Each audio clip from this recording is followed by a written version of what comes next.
Little girl discovered that the spiritual energy in the wooden box was about to overflow. She suggested her CEO father bid on the wooden box. Her cousin mocked her for not recognizing valuable items. To humiliate the CEO, he bid $20 million for the golden box next to it. Unexpectedly, when the golden box was opened, everyone present found it unbelievable. No one expected the golden box to be filled with junk. They were relieved they hadn't bid on it earlier. On the other hand, when the little girl opened the wooden box, it was full of gold and silver jewelry. Everyone admired the CEO, thinking he was about to make a fortune. Next, an antiques expert began appraising the items. The Phoenix glazed cup inside the wooden box was declared a treasure. It was a wine cup once reserved for women of noble status in ancient times. The expert then pulled out a pill furnace from the box. The little girl immediately recognized it as an extraordinary pill furnace. She thought it could cure her father's leg condition and her grandmother's heart disease. As the expert continued to take out treasures from the wooden box, the crowd murmured that these items were worth over $10 million. However, both boxes had been excavated from an ancient city. The host mentioned that women in the ancient city loved to be buried with gold and silver jewelry. Upon hearing this, the cousin mocked the CEO, claiming they had spent $10 million on burial items. However, the expert immediately refuted this claim. According to legend, the ancient city was flooded back then,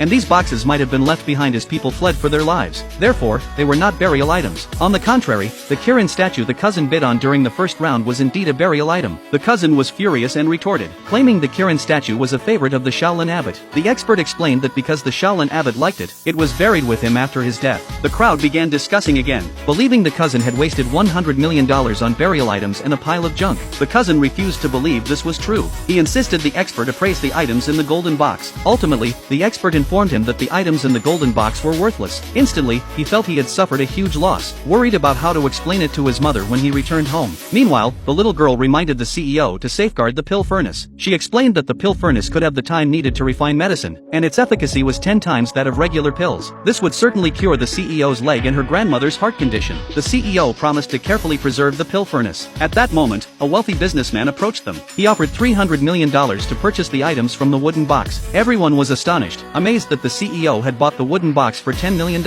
and could now sell it for $300 million. The little girl was thrilled. She advised the CEO to keep only the pill furnace, and sell everything else. After thinking for a while, the little girl decided to keep one of the glazed cups as well. She planned to give it to her grandmother as a gift. Following the little girl's advice, the CEO sold the other treasures from the wooden box to the wealthy businessman. Shortly after, the assistant informed the CEO that the richest man in the region was in the VIP room on the second floor. The assistant asked if the CEO would like to greet him. The CEO knew the tycoon rarely cooperated with other companies, but he still decided to take the little girl to greet him. Just then, the secretary informed the tycoon that something had happened at his home. The tycoon had to rush back home immediately. As he turned to leave, the little girl stopped him and told him not to go home. She advised him to go to the hospital first, warning him that his wife and child were in danger.